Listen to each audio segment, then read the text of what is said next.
We're expecting that statement to be around 10:30 this morning.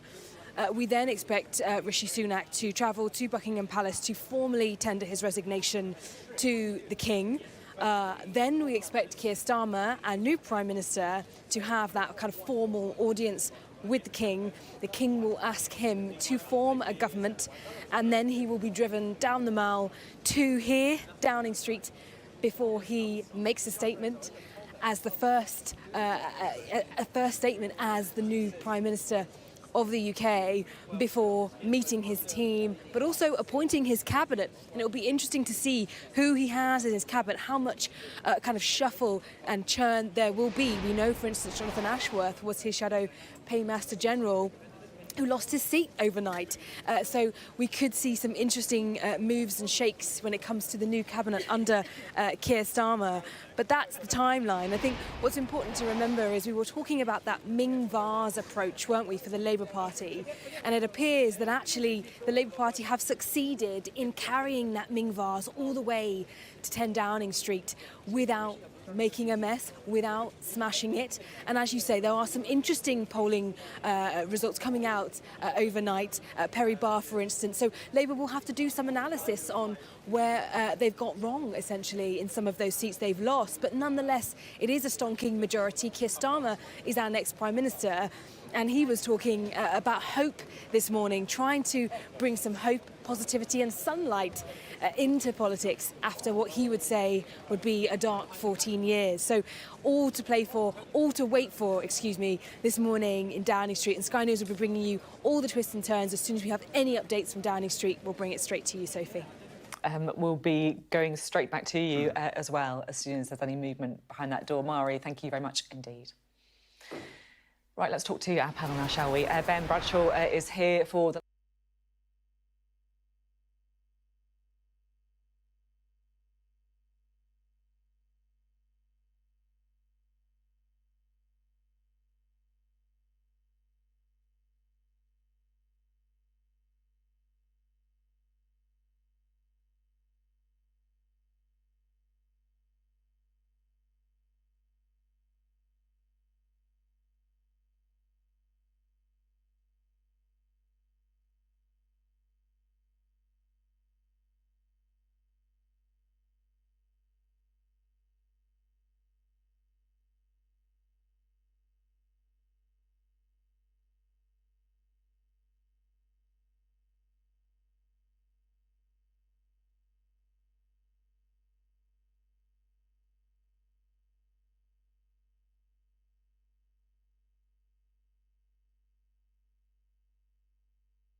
constituency, so that is wafer thin. And if you didn't see much of him during the election campaign, well, that is why. He was focused on keeping that seat. Turnout actually pretty high, 76.6% in his seat, which I think really does show the efforts of that man to get the vote out.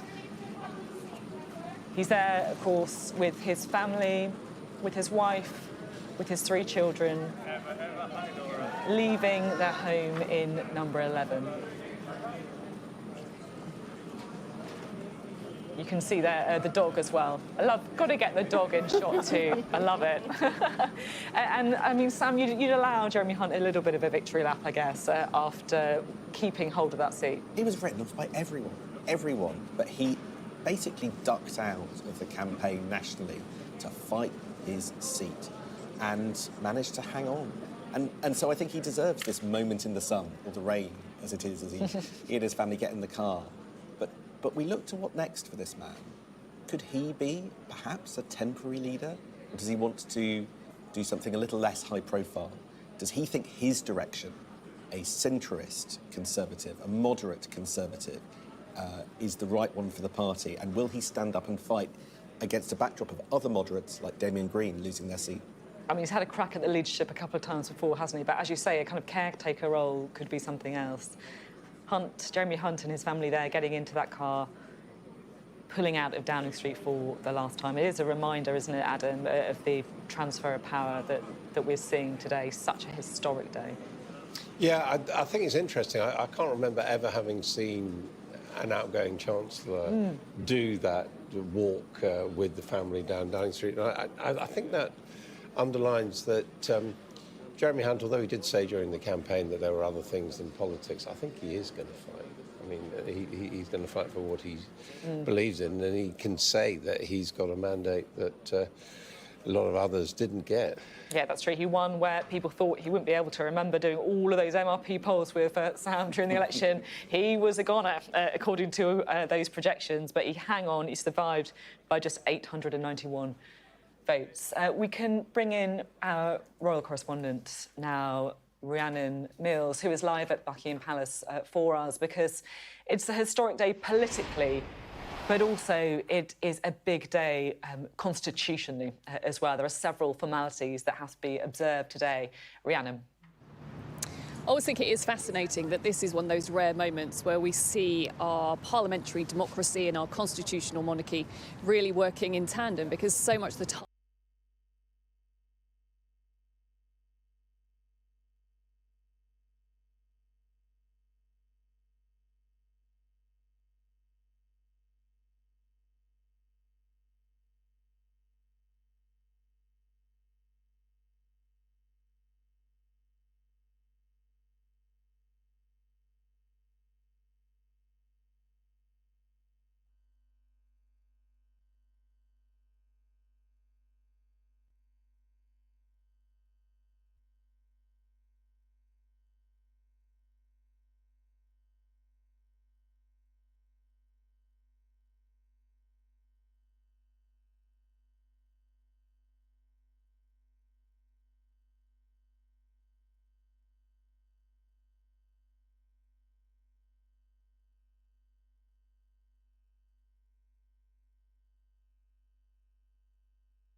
dramatic night, Beth. But we are, of course, waiting to hear from Rishi Sunak this hour. It's going to be a very, very difficult pitch for him to make. That's right, Sophie, and how difficult it is because of how deep this loss was. Let's take it in for a moment. It was a record low for the number of seats won, a record low for vote share, a record number of seat losses, a record number of casualties from the cabinet, a record swing against the Conservative Party on every single measure. This one is a record breaker, and for all of the wrong reasons. And Rishi Sunak now has to come out and speak to not just his party, but the country in what has been the worst electoral disaster for the Conservative Party in their history. And he's going to have to come out in the street, concede defeat, and then the party are going to have to try and somehow bring themselves back from this. But really, this has been an election as much about the incredible victory of Keir Starmer and Labour as much about the Conservative defeat, but also the rise of the other parties, the rise of the Lib Dems back to levels not seen in decades, Reform and Greens both picking up 4 seats, and every which way the Conservative have lost votes and supporters in an abject rejection of the Conservative government after 14 years in power. Beth, you know, we're going to be looking ahead to Sir Keir Starmer later on today. He's going to be giving the speech, of course, really setting the weather for his reign in power. But just to pause and talk about Rishi Sunak for a moment, because really it feels like the end of an era almost in British history. 14 years of Conservative rule. Rishi Sunak, of course, the man left carrying the can at the end with this record-breaking defeat. There's some big choices for the Conservative Party going forward, aren't there? What do you see playing out? Well, I think the first thing to say is when you're talking about the end of an era and a big handover of power, you can see lots of parallels between the 92 to 1997 period for the Conservatives under John Major, when they got routed by Tony Blair in the 1997 landslide, and then what has happened to the Conservative Party this time around. And in a way, it's even worse because Boris Johnson had a bigger majority in 2019 than John Major, and Keir Starmer had come in with the worst loss for Labour since 1935. He had so far to come. So this is even bigger, if you like, in terms of the trajectories and the journeys travelled by both of the parties, and the depth of the loss, I think, makes it harder in terms of the regrouping. And, you know, if you talk to senior Conservatives, we saw them on the programme overnight, be it James Cleverly or Joe Johnson, coming on to the channel, to Sky News, to remind colleagues, to remind Conservative colleagues that the party would do well to stay in the centre-right ground, that they have to build a broad base, you know, to look at the Lib Dem losses as well as what's happening with Reform on the right. And this will be now the soul searching for the Conservative Party, with many thinking that the next iteration will be that the party tacks further to the right, as they did after the absolute beating they got by Tony Blair in 1997, that they will tack further to the right, and then it will take longer for them to come back and get back into power. That's what's happened between 1997 to 2010, and it gave Labour 3 terms in government. And so the party now have to have that discussion. And I have to say, Sophie, you know, some of the runners and riders that would have wanted a shot at that top job, they're out. They're out of the picture. Grant Shapps would have had a go, gone. Penny Mordaunt, an obvious contender, she's also gone. Mark Harper, the Transport Secretary, tried once, maybe fancied his chances again. He's gone as well. So it depends what is left within the party. And then the runners and riders are there, though, Sophie. You can see them. James Cleverly wouldn't rule it out when I asked him on the overnight programme. You've got Suella Braverman still there, Robert Jenrick's there, Priti Patel's there. You know, there are a lot of people that are going to try and take the Conservative crown. And it will be a battle about whether they tack to the right or tried to stay in the centre ground. But I think if you ask for the weight of opinion in the party, there's a sense that they will be more spooked, if you like, by the rise of reform coming second in dozens of seats than they are about the revival of the Lib Dems at the moment. OK, Beth, thank you very much indeed. Beth Rigby there speaking about the battles to come in the Conservative Party. Well, we're joined now by Boris Johnson's former Director of Communications, Lee Cain, and the Labour peer and former Justice Secretary, Lord Falconer.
they're just putting out the podium, Sophie, and Rishi Sunak will come out. He is one of the more short-serving.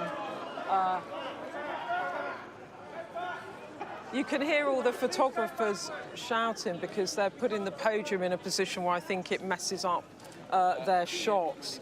But just in terms of this for Rishi Sunak, this is going to be clearly a difficult speech that he does not want to have to make. But his time is up. He is the fourth shortest serving Prime Minister since 1916, and as I was saying, it has been an unmitigated disaster, an election in which he broke all of the records for all of the wrong reasons, and he will certainly go down in history as the Prime Minister who delivered the Conservative Party a deafening defeat at the ballot box, their worst ever defeat by all of the measures. And he has to come out here. I imagine he'll come out with his family. I'm not sure if his children will be there, but certainly with his wife, Akshata Murthy, and he will have to make his departure speech, and a speech that I think will speak to the party as well as the nation. I'm interested to see what he talks about the rebuilding of the Conservative Party, if he dare,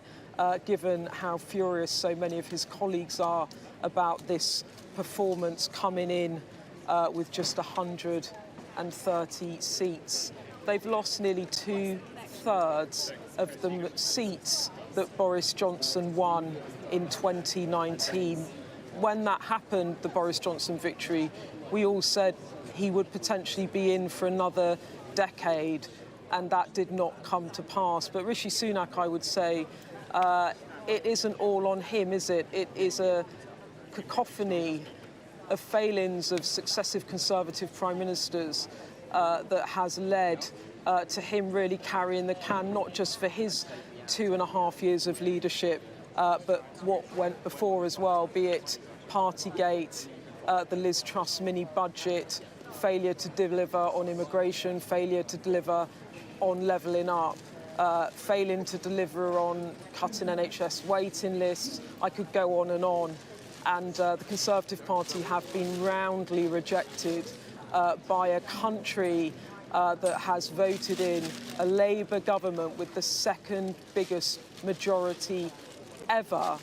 But the other big story within all of that is look at the vote share. It is a really quite low vote share, and that reflects what we were talking about overnight, about the way in which Keir Starmer's majority and support might be broad, but it is very shallow, and I think that will give him quite immediate difficulties in governing. He just simply doesn't have the sort of vote share that Blair enjoyed back in '97 when he was knocking on 44% support around the country. Keir Starmer inherits a massive majority, but in a world in which votes are splitting and splintering between Labour, a bit to the Conservatives, but then, of course, the rise of Reform, the Greens and the Lib Dems.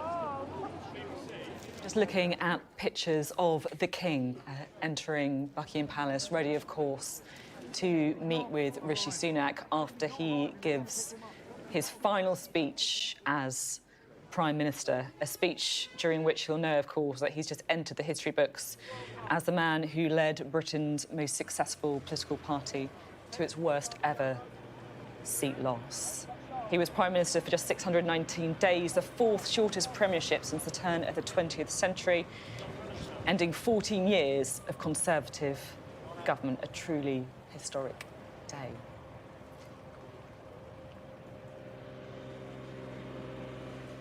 We'll go back to Downing Street in the meantime as we await that speech by Rishi Sunak. The photographers gathered, the cameramen gathered, awaiting for that door to open. And it'll be so interesting, as Beth was just saying, to hear the tone that Rishi Sunak decides to take. Reflective, I'm sure, but will he also be looking towards the future? Will he have anything to say on the direction of the Conservative Party? Will he dare?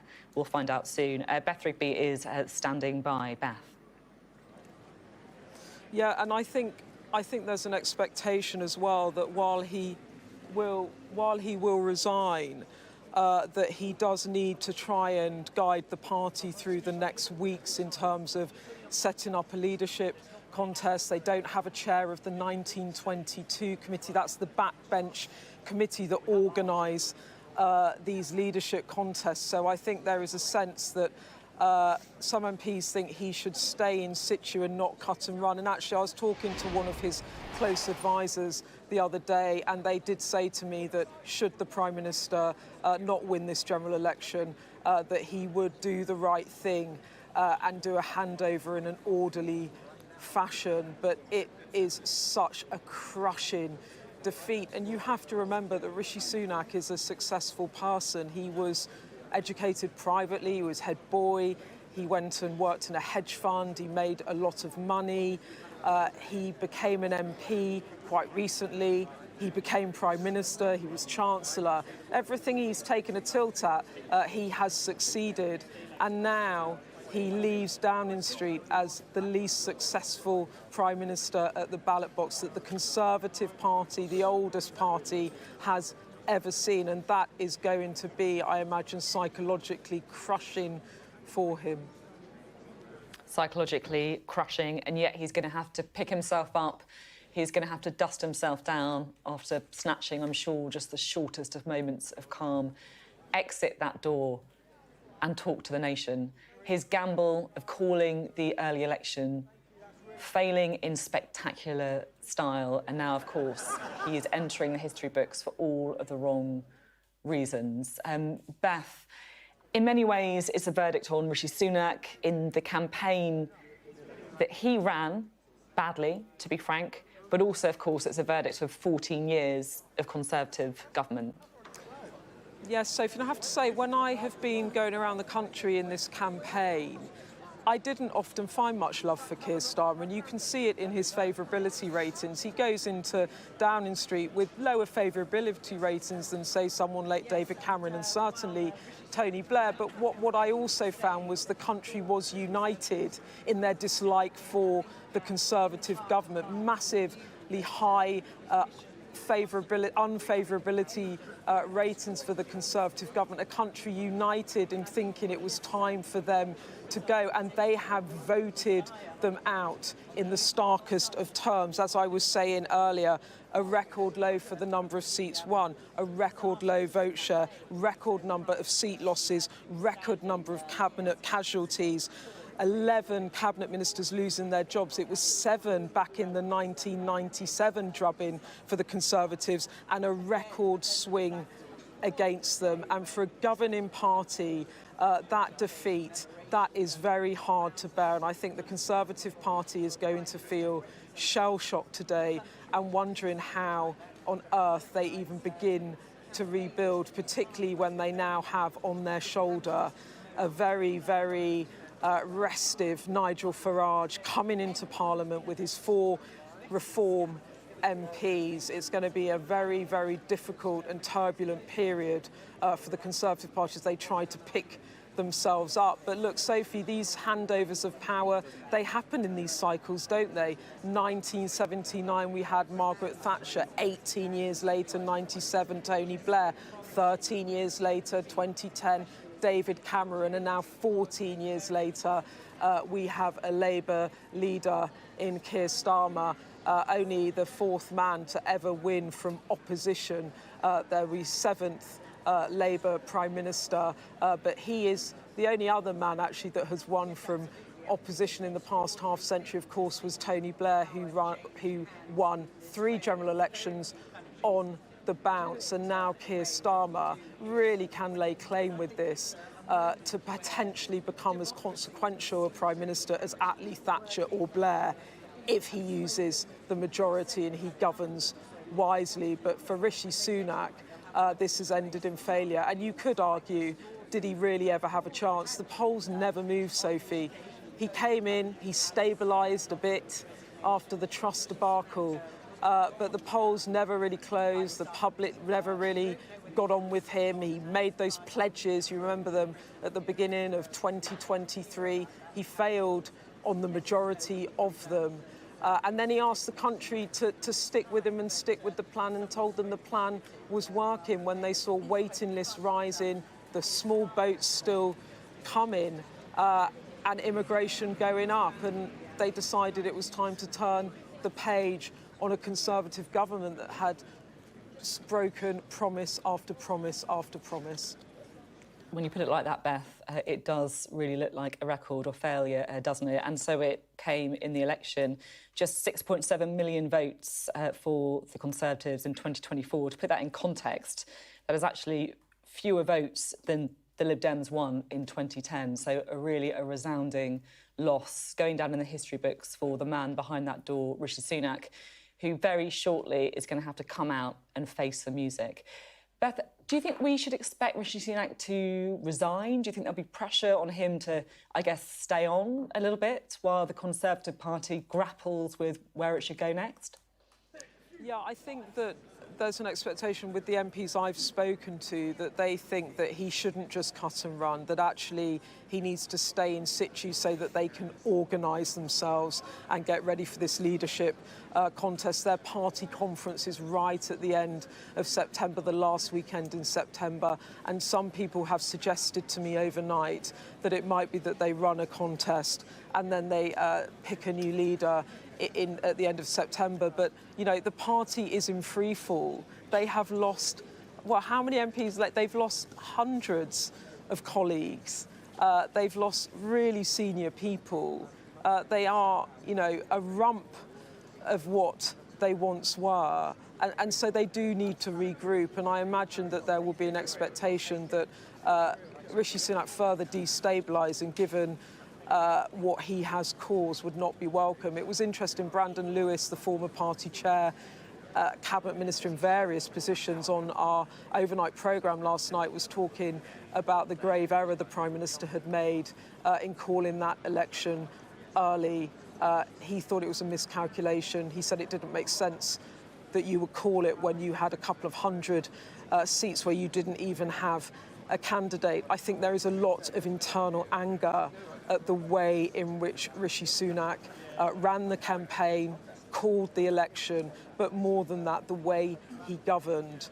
He just couldn't, could he, bring the country with him. He couldn't turn the page on Liz Truss and Boris Johnson. He made strategic errors, and now he has been punished roundly by the British public.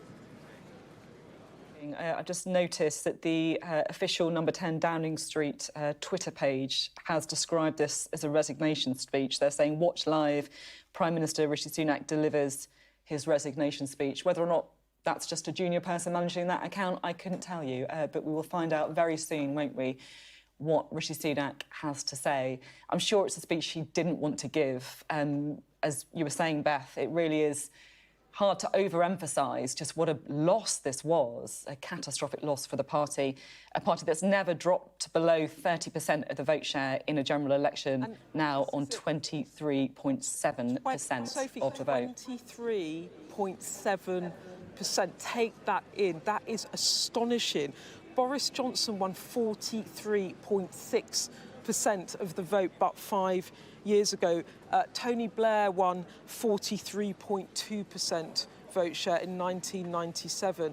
The vote share for the Conservative Party has halved in 5 years, and that isn't just on Rishi Sunak. That is the catalogue of errors, miscalculations from a party that has really been riven with division since Brexit, hasn't ever really recovered, won that majority as Boris Johnson managed to bring together different voting blocks around the Get Brexit Done message, but then failed to deliver for the British public. And there is a clear lesson for Keir Starmer within that, which is, yes, you might win a big landslide, but landslides happen on shaky ground. And I think that the Labour Party understand all too well that they have to govern in a way that assumes that these voters that have given them their vote, perhaps lent them their vote in order to get the Tories out this time around, might not back them again. So they really feel, when I talk to them, like they have to start again and re-earn every vote. And I think that change in approach, if it comes, might mean that they fare better with the public than Boris Johnson did back in 2019 when he won that resounding majority and then just frittered it all away. It's, as we were talking, Beth, our eyes very keenly on that number 10 Downing Street door. There's always a couple of people wandering in and out of shot. It's very busy down there, I imagine, in Downing Street, with just a couple of minutes to go until we're expecting to hear the resignation speech of Rishi Sunak. Beth, what's the atmosphere like? Sophie, these moments don't happen often, and as you've talked about, I mean, there's been how many handovers of power? There's been two. How many have there been? 2 in 35 years. This will be the 3rd. So you can imagine that the world's media is here. It's absolutely packed. There's dozens of cameras, dozens of television crews, and everyone is waiting for what is a historic moment, a landmark moment for this country. If Keir Starmer does this well, he could win 2-3 terms in office. You know, he certainly will hope to be able to do that. He's talked about wanting a decade of national renewal. He has here an opportunity, and for the Conservative Party, who have been in power for 14 years, to leave office with such a resounding defeat, with such a small number of MPs, the rebuild is going to be hard. I mean, when Labour lost badly in 2019, their worst defeat since 1935, they still had 202 MPs. It was a lot more than the Conservatives have now, and it gives you a sense of how far they've fallen. They went into this general election with 372 MPs. They come out of it with 120. It's absolutely extraordinary. We have just seen a staff member just placing the speech that Rishi Sunak is due to give on the lectern that has just been carried out in front of that famous black door, number 10 Downing Street. The speech, of course, that Rishi Sunak didn't want to write after just 619 days as Prime Minister. And Beth, I'm sure it's a speech that will have been difficult to write, but also one that is so important. I mean, this really, in many ways, will define his legacy. Well, I think he has defined his legacy by the scale of the loss. He just can't get past that. He will go down in the history as the least successful Prime Minister at the ballot box, and it's just deafening. I think it's defining. I don't think anything else he can do will give him any other legacy but being the Conservative Prime Minister that led his party to the worst ever defeat in a general election, and that is what his legacy will be. I guess it is even more difficult for him to try and craft the words to, I guess, but as you say, it's impossible for him to recover his legacy at this point, but a time to reflect on the decisions that he made and also, of course, to try and step aside and allow the rebuilding of his party to go on. And that, I'm sure, will start almost as soon as he closes the door into the car and goes to travel to meet the King. Yeah, there's Jocelyn, there has been, I mean, half of the election campaign really has been about the would-be successors trying to get in position for this leadership race. You know, Rishi Sunak started this campaign 20 points behind. I think he's coming out.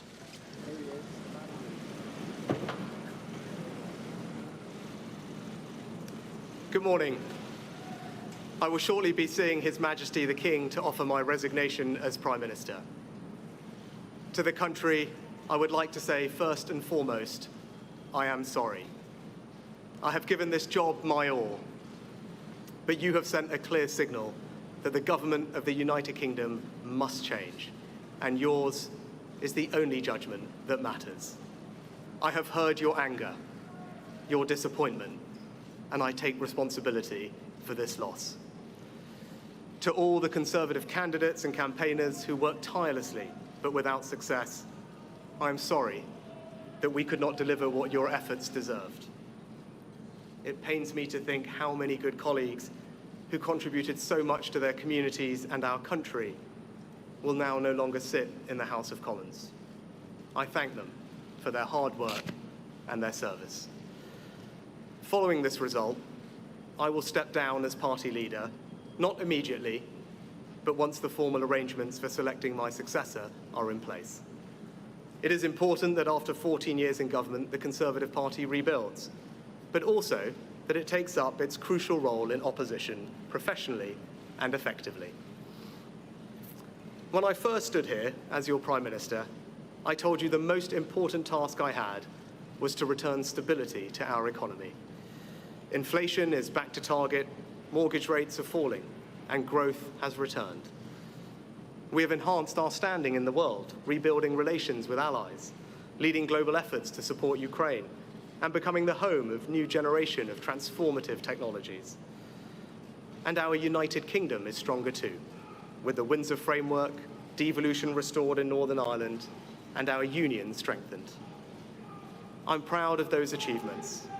I believe this country is safer, stronger, and more secure than it was 20 months ago. And it is more prosperous, fairer, and resilient than it was in 2010. Whilst he has been my political opponent, Sir Keir Starmer will shortly become our Prime Minister. In this job, his successes will be all our successors, and I wish him and his family well. Whatever our disagreements in this campaign, he is a decent, public-spirited man who I respect. He and his family deserve the very best of our understanding as they make the huge transition to their new lives behind this door, and as he grapples with this most demanding of jobs in an increasingly unstable world.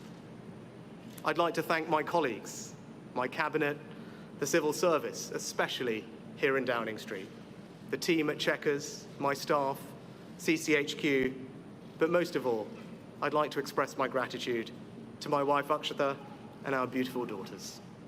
I can never thank them enough for the sacrifices they have made so that I might serve our country. One of the most remarkable things about Britain is just how unremarkable it is that 2 generations after my grandparents came here with little, I could become Prime Minister, and that I could watch my 2 young daughters light Diwali candles on the steps in Downing Street. We must hold true to that idea of who we are, that vision of kindness, decency, and tolerance that has always been the British way. This is a difficult day, at the end of a number of difficult days. But I leave this job honoured to have been your Prime Minister. This is the best country in the world, and it is thanks entirely to you, the British people, the true source of all our achievements, our strengths, and our greatness. Thank you.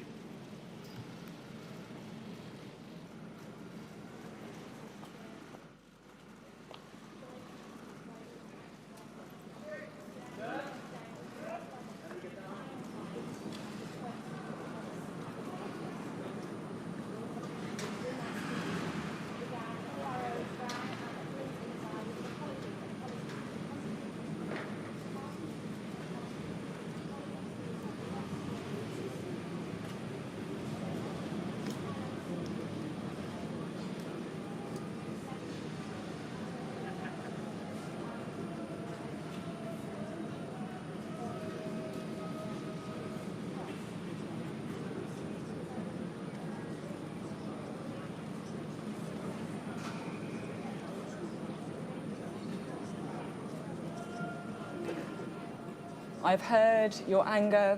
I take responsibility for this loss. A deathly quiet Downing Street as Rishi Sunak makes his final speech as Prime Minister. He'll know, of course, that he's just entered history as the man who led Britain's most successful political party to its worst ever loss of seats. Bit of booing as he leaves. Beth Ruby was there. Beth.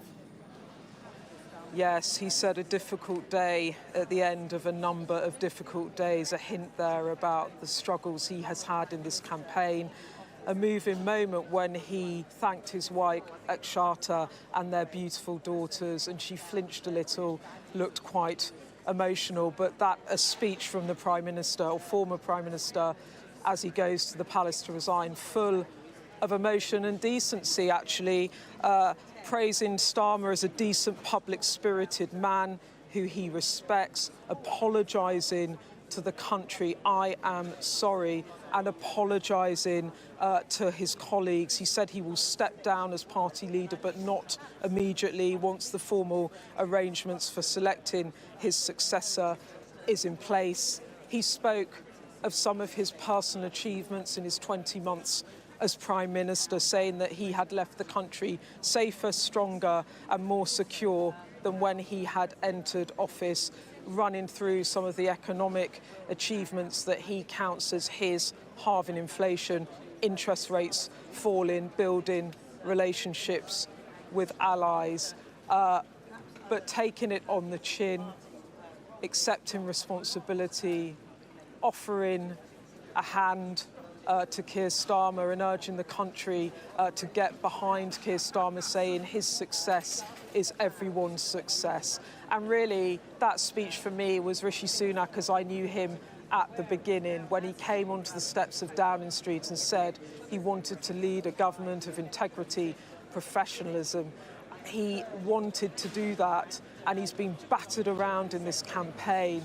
And really, that was almost Rishi Sunak going back to basics for how he started out in politics, trying to give that sense of how he wanted to end. Thank you very much indeed, Beth Rigby. Well, there you have it, 14 years of Conservative government over the end of an era in British history, as Rishi Sunak and his wife, Akshata, travel to Buckingham Palace. We can see there the King travelling back to Buckingham Palace earlier, not long ago. Let's bring in now, shall we, our royal commentator, Alistair Bruce, who is with us. It's a day of huge history today, isn't it? We have the political moments, and then, of course, we have the constitutional moments as well. It's so brutal how fast this happens. Over the next hour, we're going to witness the constitutional handover after the nation has made its decision, and the King, as head of state, will give effect to the nation's choice by taking executive government from one Prime Minister and handing it to the other. The King returned from Windsor earlier today to London, and he will shortly be at Buckingham Palace in order to receive Rishi Sunak after this resignation. As we see the normal life of London carrying on, meanwhile the motorcycle outriders clearing the way ahead of Rishi Sunak as he comes to give his resignation to the King. And it is a very simple process. He will be ushered ultimately into the King, and he will be ushered in as Prime Minister. The King will undoubtedly have some reassuring words and much gratitude to give someone who has served as Prime Minister for the majority of the King's reign so far, and then will formally ask the advice of his demitting Prime Minister, who, as sovereign, he should call to take his place. Of course, we all know what that advice will be, but it is a formality.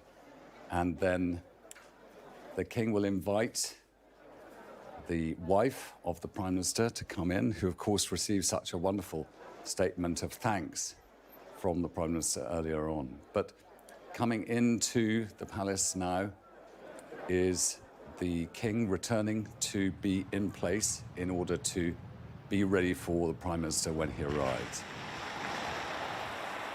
We expect the meeting to be around 20 minutes. Is that usually the amount of time that it takes? Well, of course, it's entirely up to the King, who is a very warm-hearted, chatty man, and he will want everyone to be made comfortable. So, arriving here, the footman will come forward to open the doors, and the King's equerry, Commander Will Thornton, will receive on behalf of the King the Prime Minister.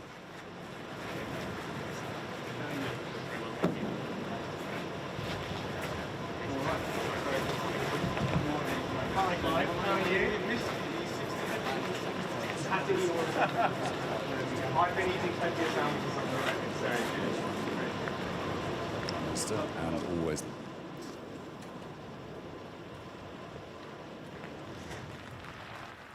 It's an important relationship, isn't it, between the Prime Minister and the King? I would imagine it is one that, just knowing that kind of the privacy that you have and the intimacy that you have as well, you can imagine it being something that Prime Ministers really value, particularly, of course, in moments like this, huge moments of history. Well, the King knows that he will be head of state until such time, and that is his life. And to make sure that the nation takes a steady journey through time is highlighted by a moment like this, when the nation has decided that it wants executive government handed by the King to their choice. And so the process of it has to be followed constitutionally, and the King is responsible for maintaining that being done perfectly. And we saw the Prime Minister being received by the King's private secretary, and you know, Sir Clive Alderton has maintained much of that close relationship between Prime Minister and King. And the Prime Minister will go into Sir Clive's office now for a chat. That is the routine. And it will be there. He will wait until the King is ready to receive him, when a message will come downstairs. And then the Prime Minister will be taken up the King's stair, along the corridor to the audience room, and there will be presented to the King. It's rather fun because the equerry who we saw there, Commander Will Thornton, will knock on the door, open it, bow to His Majesty and say, "Your Majesty, the Prime Minister," and then withdraw. The Prime Minister will go in. Then it's just between the King and the Prime Minister. And meanwhile, all others will wait outside. The King has a bell in the room, and when he's ready, he'll press it. And then the equerry knows to bring in Akshata to spend some time with the King, where the King will just make them welcome and thank both of them for the service they've given. I think the King, like the rest of us, will have witnessed what a buffeting time an election campaign can be. And I'm sure he can understand that I expect the Prime Minister, as he still is, must be exhausted. Yeah, the exhaustion does come into it as well, doesn't it? He's been up all night, I'm sure, at his counts, barely time for, you know, a pause and maybe a can of Coke, as we know Rishi Sunak likes to enjoy before that important meeting, of course, at Buckingham Palace. You were mentioning some of the formalities of the conversation, but of course, there's an informality to it as well. I mean, does the King say the words, you know, "I accept your resignation"? How does it work? Well, first of all, the Prime Minister needs to formally resign to the King. I mean, we know this is going to happen, but the King understands the performance that is involved in this constitutional transfer of power, the total executive power of our nation passing from one person to another through the King as head of state. So, yes, the King waits until those words, "Sir, may I tender my resignation as your Prime Minister?" And the King will, of course, accept. But the King is required constitutionally to say, "Can I have your advice as to who I should send for?" And we all know what that advice will be. It'll be Sir Keir Starmer, who has won an enormous majority, and so therefore is constitutionally quite clearly, according to statute, convention, and every other element that backs up our constitution, the right person for the King to call. I mean, you know, the King's grandfather, George VI, faced terribly difficult times in war when Neville Chamberlain lost the confidence of the House to one degree and he needed a new leader. To choose Churchill was a huge burden on the King's grandfather. The King doesn't face that today. He's got the clearest of identifications as to who it is right for him now, on behalf of us all, to pass executive power. And so that's what will be taking place. But I expect about now, the bell will go and Sir Clive will know it's time to take the Prime Minister with the equerry up to the audience room. Days like this, it always strikes me how, I guess, brutal British politics can be, how quickly things can change. Rishi Sunak, of course, starting the day with his family home, being in Downing Street with his two daughters, with his wife. Now, of course, I think I'm right in saying that he travels to the palace in the prime ministerial car, but he's got to leave it there. Technically, yes, although sometimes arrangements are made. But yes, he leaves that there. And actually, he's leaving his power with the King. And that power which he has exercised by dint of the fact that his party did hold the confidence of the House of Commons is no longer his, because it no longer can do that. And it's just a deliciously clear constitutional process. And every nation that has a head of state and a structure of democracy has a similar process. And it has been exercised through the centuries. And indeed, Rishi Sunak has been the 57th Prime Minister of the United Kingdom. And so that will end shortly with those words, "May I tender my resignation?" And the King, when he takes it, instantly he is no longer Prime Minister. All of that falls away. And the King holds executive power until he finds someone willing to accept his invitation to take it on. Well, of course, we all know Sir Keir Starmer, with the majority he has, will more than readily say that he would be ready to take on that responsibility.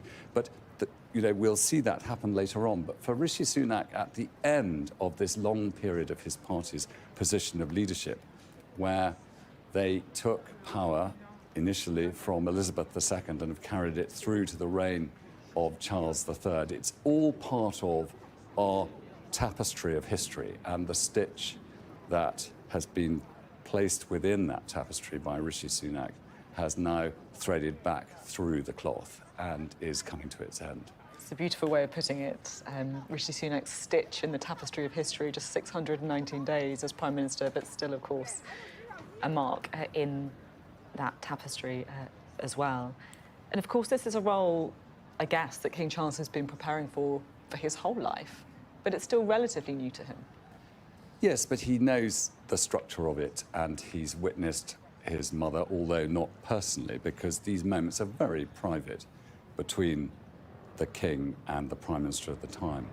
But as we look at Buckingham Palace, that north front, it's worth looking at the fact that the Prime Minister will be taken to the first floor and to the very rear of the building on the right-hand side, overlooking the garden, which of course is a very peaceful place in the heart of London, on this very interesting morning, where so much has happened in the last 24 hours and the nation has made its clear judgment on the political world that it wants.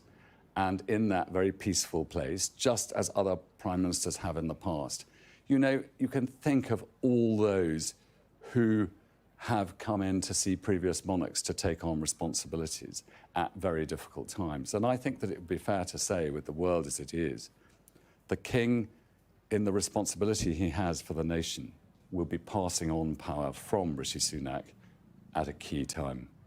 And that in itself is extremely important. We're just watching, of course, the live picture of Buckingham Palace. It's now 11 o'clock. You are watching Sky News on a historic day. Right now, Rishi Sunak is in Buckingham Palace. He is meeting King Charles, where he's expected to give his resignation as Prime Minister of the United Kingdom.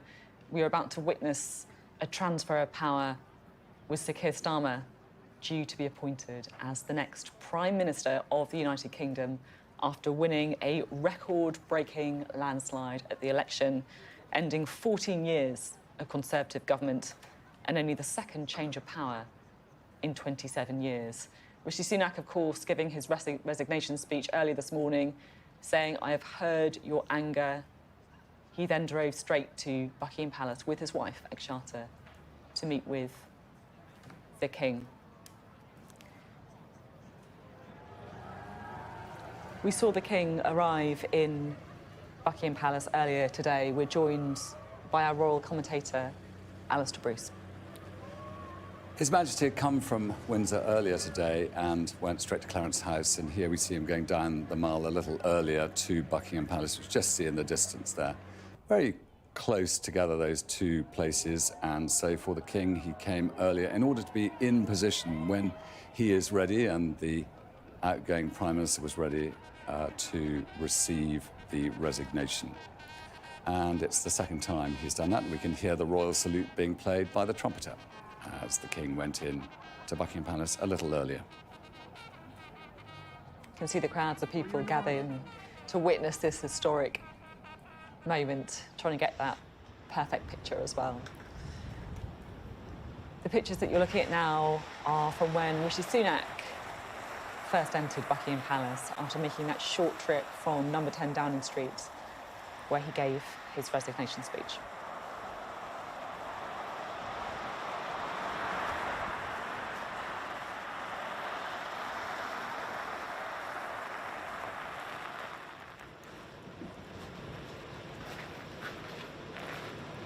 And we saw Commander Will Thornton come forward on behalf of the King to welcome the Prime Minister to the King's house. This is a routine that the Prime Minister is well used to when he came for his weekly audiences.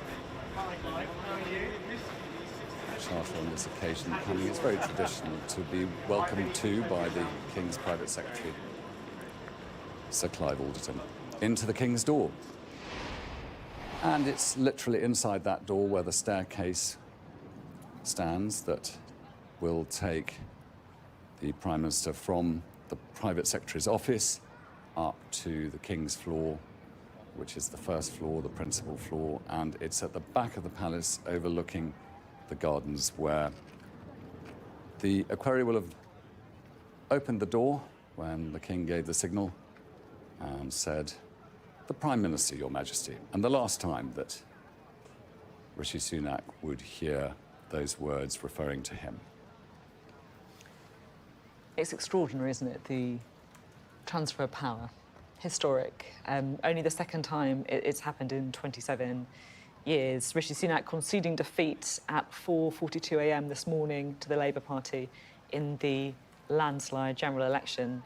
He then travelled from his constituency in North Yorkshire down to No. 10 Downing Street, where at around 10:40 this morning, he gave his resignation speech, accepting responsibility for one of the worst ever election performances by a Conservative party. He was flanked, of course, by his wife, Akshata, who was by his side, and then to Buckingham Palace, where the pair of them are now inside meeting the King. I imagine it's still the King and the Prime Minister, and the process will be taking its form. And of course, you know, there's much for the King to look back upon with the Prime Minister. The King, after all, invited Rishi Sunak to form a government as the King's second Prime Minister. And so this is the first Prime Minister resigning that the King has seen the entire period of premiership, and has undoubtedly, privately, been giving reassurance to his Prime Minister and listening, taking on those privileges of, as monarch, being allowed to warn, being kept informed, and to make sure that the King always was that private person who held the confidentiality that mattered so much. And I think, you know, it is a relationship like no other between head of state and Prime Minister. There's nowhere else really, apart perhaps from his wife, that the former Prime Minister, as he probably is now, would have been able to confide. And I think that the ending of that relationship, formally here at the moment, must be quite profound for both of them. He, of course, as usual, decided to go to Buckingham Palace with his wife. Is it usually something that you've seen happen with just a husband and wife from No. 10, or do they sometimes bring entire families with them? How does it normally work, Alistair?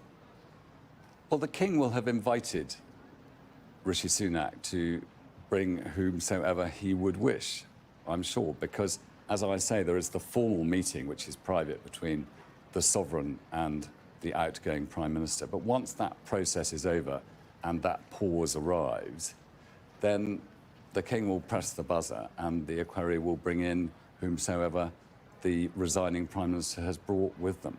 And I think that, you know, that then becomes a very chatty time. You know, the King's very good at that. He's very self-effacing. He's got a twinkle and a sense of humour. And, you know, at these moments, which are both historically profound, are still deeply human. And whatever your political view, the impact of this is really deep for an outgoing Prime Minister. Yeah, you're going to need all of that charm from the King, aren't you? Because really it was, I guess, to be frank, a humiliation for Rishi Sunak last night. Probably the most difficult day of his life. How important do you think it is for the monarch to be able to put someone at ease in these most difficult of moments? That's right. And I think for the King, who will by now have received that resignation and the advice from Rishi Sunak as to who, as King, he should send for as the next Prime Minister, you know, that period of office is over. But of course, it never ends for the King. And he will carry that executive power for a very brief time now. And it's not a comfortable place for a monarch to be holding that executive power for any longer than is absolutely necessary. And we know that the function of process will now be proceeding, and there will be an arrangement being made now by Sir Clive Alderton, the King's private secretary, to make sure that the King's wish to call Sir Keir Starmer to come to the palace, you know, we're all supposed to believe they don't quite know why he's being called, but, you know, the truth is that this drama of our Constitution is in itself carrying out an executive continuance of power since the Middle Ages, right to today and right into the future, through the hands of the sovereign of the day. And that, I think, is why it works so well. It has its precedent, it has its purpose, and it has its poetry. Poetry is a word, isn't it? I love you're saying there about, you know, the drama of the unexpected call to the palace. I wonder if, like, anyone's ever been tempted to joke and just throw in a completely random name for the person that they've recommended to be the next Prime Minister. But it's the contrast, as you say, isn't it, between the kind of volatility of politics, and it has been very volatile recently, of course, and the stability of the monarchy.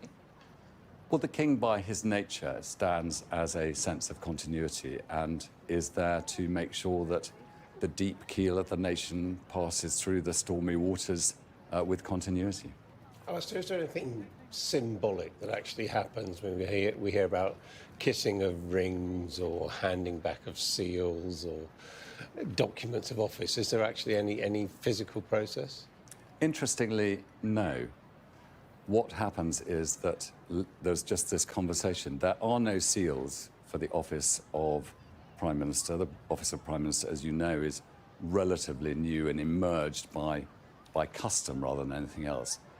In essence, what the office that's being handed over is that of First Lord of the Treasury, and that carries with it the responsibility of being Prime Minister. But literally a handshake and charm, I think, on both sides is all that's required. So no document is signed, no object is handed over, although when the King has received that resignation, it will be incumbent upon all the existing cabinet ministers to come and deliver up their seals to the King in the next day or so, maybe even later today. And that will happen in person, will it? That will happen in person.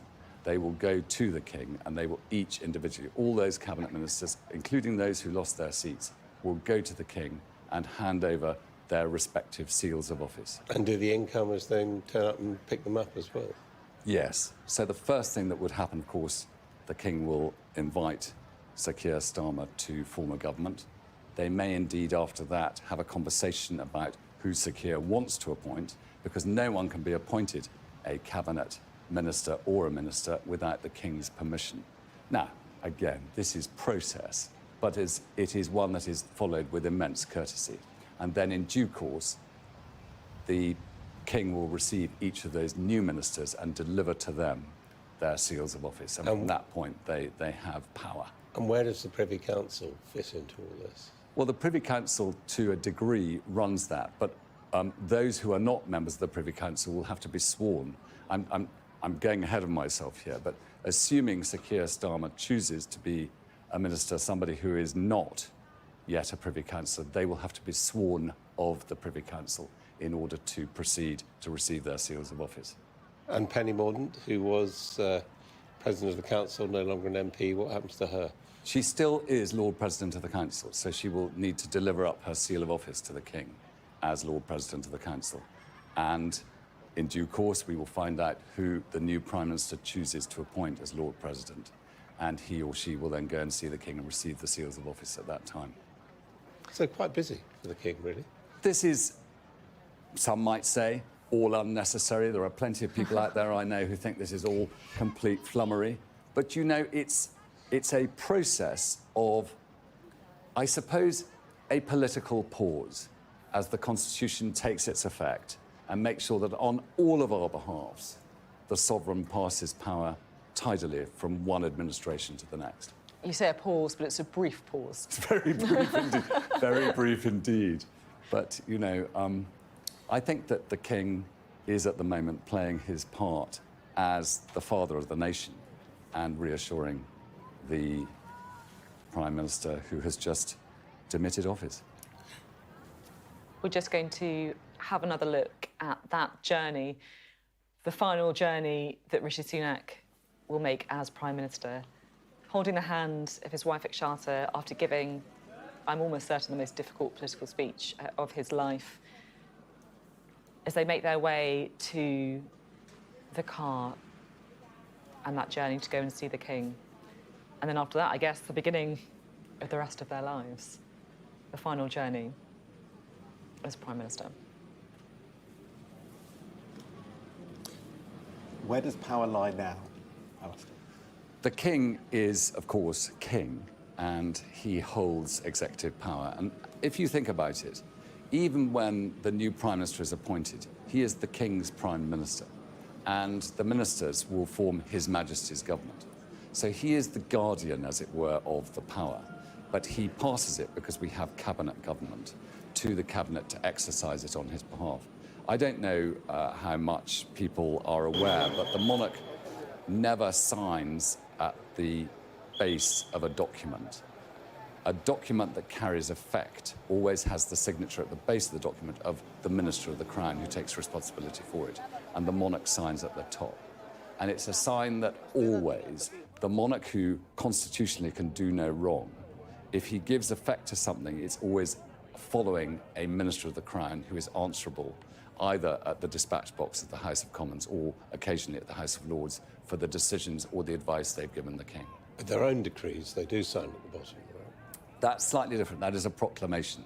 But then, you know, no monarch makes a proclamation unless he has taken advice, probably from the Privy Council. So the Privy Council gives the King the clearance to use his prerogative. And, you know, for Rishi Sunak, as he now is, the former Prime Minister, the former 57th Prime Minister, arriving earlier on at Buckingham Palace, and you'll notice they've raked the gravel in the palace, which they do every day, and it does make it all look and sound that little bit more special when you come and see your sovereign. Probably a little bit more effort put into making it extra perfect today, when they know those cameras are going to be on the gravel as well. Alistair, can I ask you, what happens after the meeting? Is that it? Does Rishi Sunak just leave and get on with the rest of his life? Is there any other formalities that he has to go through? No, because once Rishi Sunak has handed over executive power that he was given by the King back to the King, and the conversation with Charlotte as well has taken place, the King will press his bell again, the equerry will magically appear at the door, and the equerry will lead out Mr. and Mrs. Sunak, as it were. You know that it is over, and then I'm sure that he'll be taken downstairs, maybe another quick chat with Sir Clive Alderton. Sir Clive, of course, lets the equerry act as the King's representative of welcoming and seeing people off from the premises. But, of course, Sir Clive is responsible for the King of managing the monarchy and its interrelationships with the 15 nations' governments, of which the King is head of state. And, of course, this is the principal one here in the United Kingdom. So it is the ending of two quite important relationships that, for the period of which Rishi Sunak was Prime Minister of the United Kingdom, that are, you know, they were very important to him. Will a drink be taken or a cup of coffee at any point? We know Keir Starmer's a teetotaler, but no, sorry, Rishi Sunak's a teetotaler. Keir Starmer likes a can of beer. I mean, will there be either of those there? I think it's highly unlikely because I think that, you know, this is a business meeting and the palace tends to operate on delivering certain things at certain times. And I think that the presumption might be, I mean, there's always stuff there, but I would imagine that that might not be the case today. And I think that it's more likely at 12 o'clock that the drinks might be available, but I still think that might be deemed by the king a tad early. A bit earlier, Adam. It's only 11:17. And anyway, I think that presuming the king, and I'm now entering the performance of the Constitution, presuming the king calls upon Sir Keir Starmer, I would imagine the last thing on his mind is having a drink after a night like he has had. He will be wanting to get on with a job on the king's behalf of leading the nation. What do we know about their personal relations, Keir Starmer and the king? Well, the king will make sure that the relationship is perfect. The king is very good at engaging with people. He has this very charming, easy style. But remember, Sir Keir Starmer, as leader of His Majesty's opposition, was at the state banquet only recently when the Emperor and Empress of Japan came over. And, you know, every time there are major events, the leader of the opposition, as in essence Sir Keir Starmer still is at the moment, will have been present. And, you know, the king knows that this is an important relationship. And I think it's very interesting that at the state banquet, Sir Clive Alderton was sat next to Sir Keir Starmer. And I thought that was very interesting because, you know, that builds up that relationship, which will be key. But presumably the king does know him because of the knighthood, because he was head of the Department of Public Prosecutions. I mean, there's a sort of back history to a certain extent. Yes, but remember that was predominantly in the reign of Elizabeth II. So, of course, as Prince of Wales, he may well have met him. I mean, you know, they have built up over time through the inevitability of Sir Keir being at the top of British public life. There have been developments of that relationship. But I think what we're going to see, and what every Prime Minister claims in their description, is that monarchs have this totally special relationship with their Prime Minister. And it is fed by the whole process, not only of government, but also of the palace, to be a place of safety for the Prime Minister, where some of the most difficult, I mean, you know, again, looking back through history, for Elizabeth II and George VI and George V, you know, these relationships were key at difficult times. If you're just joining us, we can tell you now that Rishi Sunak is currently in Buckingham Palace. We believe he's probably already offered his resignation as Prime Minister to the King. He's currently in there with his wife, Ekshata, talking to the King. Shortly afterwards, it will be the turn of Sir Keir Starmer. Politics in the UK, fast and brutal. He'll be travelling to Buckingham Palace, asking to form the next government, where he will again meet the King. A busy morning, a busy constitutional morning here at Buckingham Palace, where Rishi Sunak and his wife Ekshata are currently meeting with the King. Alistair, can I ask, what happens if there is some kind of national crisis or a decision that needs to be made, you know, in the next half hour or so? Constitutionally, there's no Prime Minister. Well, constitutionally, there still is cabinet, because although many of them have lost their seats, the cabinet that did exist still exists until such time as they deliver up their seals of office to the King. I think that we're looking now at a departure from Buckingham Palace. It is probably it's difficult for me to define exactly who it is, but I think out of the side door from Buckingham Palace may well be the departure of Rishi Sunak. I'm afraid I can't see, but it would be very normal for a demitting Prime Minister to want to leave and get out of the way as quickly as possible. Yeah, and the convoy would suggest as well that it's a senior figure. So we're guessing, we believe that is probably the departure of Rishi Sunak, sparing the glares of the cameras with those tinted windows in the Land Rover as he pulls away from Buckingham Palace. Heading back to where he has his London